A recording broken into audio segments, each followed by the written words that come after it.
Happy are they who have kept the word with a generous heart and yield a harvest through perseverance. The Lord be with you. And with your spirit. A reading from the Holy Gospel according to John. Glory to you, O Lord. Jesus said to the Pharisees, I am going away and you will look for me, but you will die in your sin. Where I am going, you cannot come. So the Jews said, He's not going to kill himself, is he? Because he said, where I am going, you cannot come. And he said to them, you belong to what is below, I belong to what is above. You belong to this world, but I do not belong to this world. That's why I told you that you will die in your sins. But if you do not believe that I am, you will die in your sins. So they said to him, who are you? And Jesus said to them, what I told you from the beginning, I have much more to say about you in condemnation. But the one who sent me is true, and what I heard from him, I tell the world. They did not realize that he was speaking to them of the Father. So Jesus said to them, when you lift up the Son of Man, then you will realize that I am, and that I do not do nothing on my own, but I say only what the Father taught me. The one who sent me is with me. He has not left me alone, because I always do what is pleasing to him. Because he spoke this way, many came to believe in him. The Gospel of the Lord. Praise to you, Lord Jesus Christ. Thank you very much for your presence yesterday. Ang iban wala nagtiner, kay immunocompromised, but their presence sa aton celebration. Thank you very much for your prayers. I can see and I can feel the sincerity and love that accompanies your prayer and your best wishes, your blessing. Thank you for your presence. A large portion will be used for our solar energy, and thank you for those who have donated. So put up na karon ng solar dira. And I really appreciate it. Para nga ma-energize, ma-illuminate ang aton place. Labi na gid sa gabi, kag hindi na tanto kita gasto sa bills naton sa kuryente, pero ma-enjoyan naton ng light bisan sa pila ka adlaw sa gabi nga mga training o prayer allowed, of course. Consider naton ang curfew, safety. Mahimo na naton diri. May bugnaw na dira. So, sa 1 hour sa gabi, pwede kita maka-recollection o lecture. Gabi bakante kita. Or bisan mga movies para sa aton mga pamatanon dira kay may screen man, good movies. And then may pag-process, etc. So amo na magamit naton sa worship, sa aton fellowship, sa aton training or discipleship. Kakun aga, kung magano ng feeding, kag sige na, safe na kita, padayon ang sa social apostolate. So, magamit na dira. So, thank you sina. We have come up sa inyong mga collections kahapon. Ready na. Aton solar. Put up na. Si Doktora Baronda na, hindi na siya gusto i-mentionar. pero siya na ang nag-facilitate and ready ng atong resources kag i-put up na nakaroon, and we're very happy bangod sinang generosity sang tao. Padayon kita, hambal ko, sa akon kahapon hambal, when we have the financial resources, hilway kita sa pag-ubra sa spiritual growth naton. Kag nami ko na mo ina, makafocus ang inyo pari, hindi sa mga materials kung tapos na, kundi sa spiritual. Aton meditation, aton reflections, kag ang tao mag-grow interiorly. Kay may basic na kitang mga facilities para sa aton discipleship, sa aton class, so to say. Kiti mga learners kita ni Christ sa virtues. Kag kung regulated ang aton mga schedule, magamit ina sang mga religious organizations, regulated in a sense nga siyempre nagaagi sa opisina, kag para maplastar maayo, may coordination, kag effective, efficient ang aton nga service sa aton tumulong. So pagkatapos ang Holy Week, padayon gihapon ang aton recollection, pero bigger group na, kay may ara na dira. It could be like, I pray, ay barangay captains or youth naton sa city, kung pwede naton ma-facilitate. 2 hours lang. Okay. Kaangay sa inyo, kinanglan Manila na ang spiritual strength sa sulod, most especially kay aton sila leaders. Kag gina-offer naton ina, so to say, we open the door para sa ila. Kung kuhaon nilang invitation, ti buligan ta. Kung hindi pa subong, kay busy pa, ti mahulat-hulat kita. Pero na-address ko na sa aton leaders nga hindi lang ini religious diri nga grupo, kundi pwede man even ang mga private agencies makagamit diri. Hindi na ko mangita pari kiti ari na ako, or kung hindi ko mabato ng inyong recollection, ara si Father Rex, serbihan namon kamo. Kag kung hindi namon ma-accommodate, maka-invite kamo sa iban nga mga lecturers o pari, basta pari. Okay? Hindi lang magamit sa mga agriculture, kag mga agriculture gid, o hindi lang na. Kung agriculture related sa religious life kag social apostolate, pwede. Pero kung mga training sang massage, hindi na ya.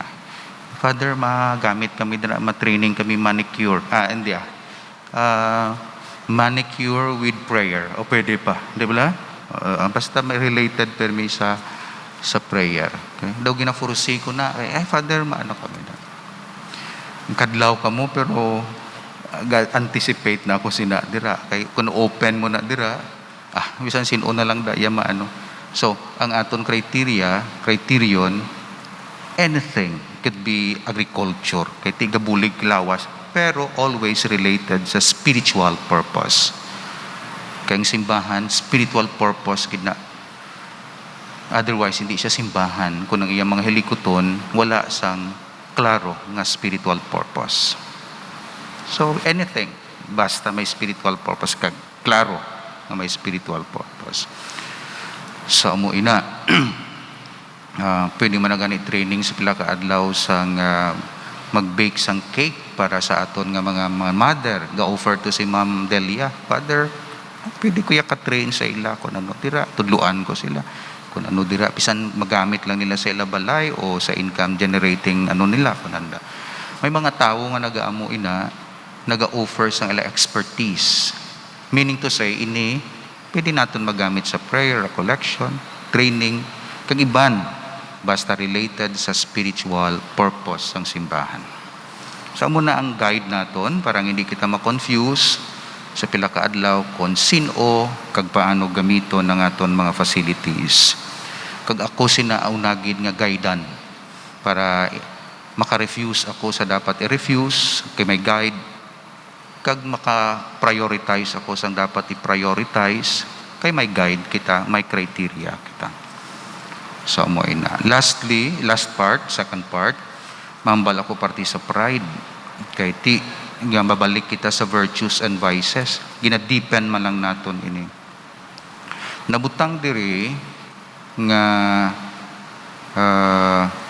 pride ko no leads to all manner of vices.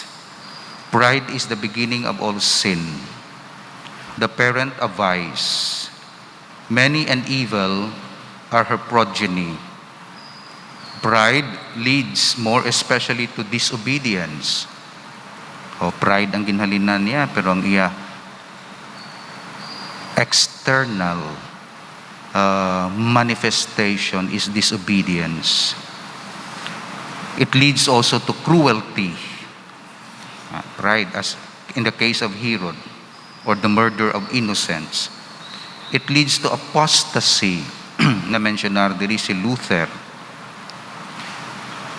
who was offended because he was slighted by Rome.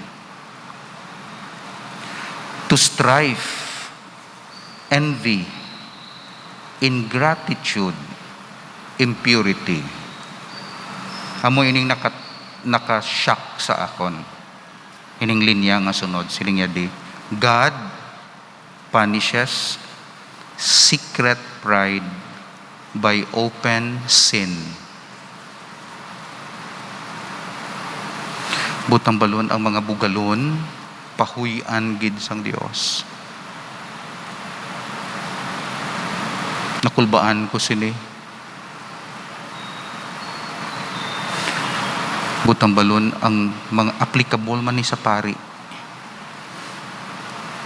Basta bugalon ang pari, pabalus ang Dios iya sala.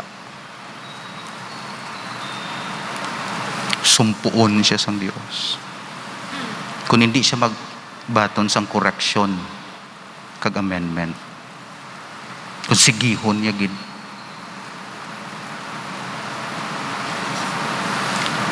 Hambalon ko na lang, may insidente nga ang pari, assistant, ginpamaba yang iya paris priest, laway batasan ya laway. Bala ninyo, nagbalik sa iyang yagin panghambal.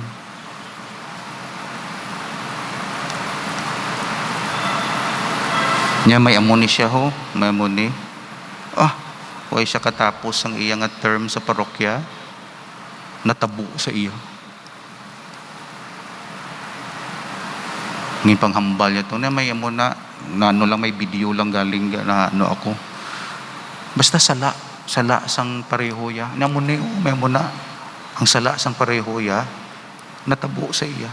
Primero sang hambal niya wala pagkatabo. Pero sa ulihi, sa sige-sige, gahibi lang yang paris-pris. Di kay, wala man sa mahibo. Ano yan, na sermon niya to, kundi, wala ko ka-kondenar, ginahimo ko nga example. Wala ko ka-kondenar.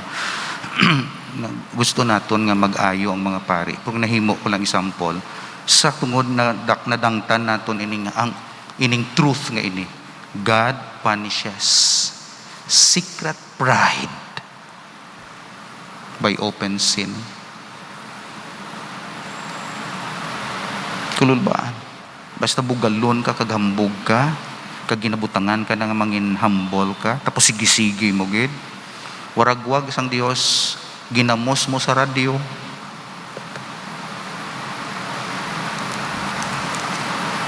Mahuyan ka gid. Boom! Ulihi, mahinulusol ka, masalbar ka. Pero tama ka, sakit ang hulog mo halin sa ibabaw, pakadto sa dalong.